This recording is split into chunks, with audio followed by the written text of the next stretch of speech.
I don't know if this has been true for you in your life, but I find that for me, each loss as a way of peeling back the skin on a previous previous loss, previous recovery even.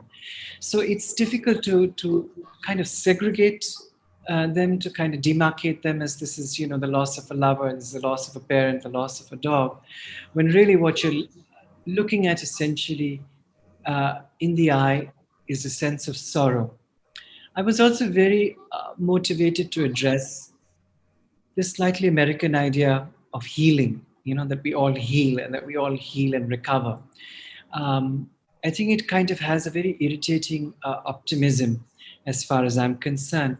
And it also takes away from the fact that you can learn to live with your losses and with your pain as a kind of a scholarship, which it really is. Once we are no longer uh, frozen from experiencing it. It can be an aperture to transformation if you allow it to be. Getting there, getting to that place when you can look past the sorrow and past the longing and past the grief, of course, takes time. And I think what's really important is to make room for those discussions which allow the idea that each of us is going to be taking a different span of time and a different experience to come to that equanimity, come to that place of equilibrium that we all aspire to. But you're Yeah, absolutely right to say that they're yeah. all connected, and to observe them detachedly, while it can bring different kinds of readings and different kinds of knowledges. I think for me, what was rewarding was to study them as a whole, was to examine the idea of loss as an entirety. For me, from these three pillars of three fundamental pillars of losses that I had suffered in the last decade, of my parents and of my dog Bruschetta. No, that makes sense. And I think a lot of people would really agree with that pushback against the idea of healing. Mm. I think that the language that's often used these days is about accommodating loss, Mhm. room for loss. Yeah. That doesn't preclude a kind of post-traumatic growth. Mhm. Different from healing. Reshaping yourself around the lost is different from kind of getting over it, Right. now being free of it, which one isn't. And I think you speak very movingly about the way that pain, can be debilitating. It's not just this, learning educative experience, but it can stop you because it's so painful. And yeah, so I think you speak very movingly on that.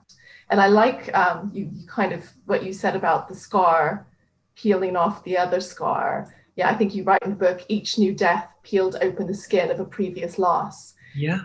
I think, the way that new griefs carry the memory and the Mhm. experience of the griefs that have come before. Yeah. I think that's very powerful. Can you say something about the structure of the book? So, and maybe that is sort of doing something along these lines, because the book doesn't move in a kind of chronological fashion, but it sort of moves in a different way. Can you say something about that? Because that's also essentially the nature of grief, right? We never think of grief in hierarchies of what we lost in our childhood versus what we've lost in our adulthood.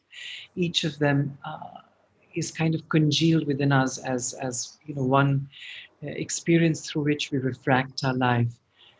There was so there are three essays. One is on losing my dad, my mom, and one on bruschetta, and then there's a photo essay. I think I like to think of the photo essay as the sort of first draft of the book, that it allowed me to revisit what it is that I wanted to write. There was a pictorial record I could actually go back and examine and open up. So that was very useful.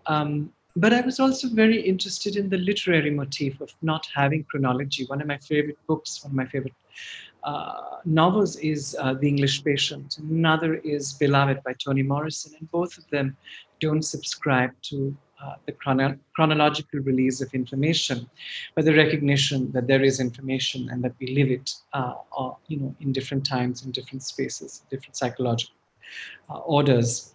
So that was the one of the things that I wanted very much was to look at how the immediacy of losing my father was contrasted with, a much slower absorption of the death of my mother, who had lived through many, many years of pain, and of how she died incrementally with each of those, hospital visits, each of those instances that took her slowly out.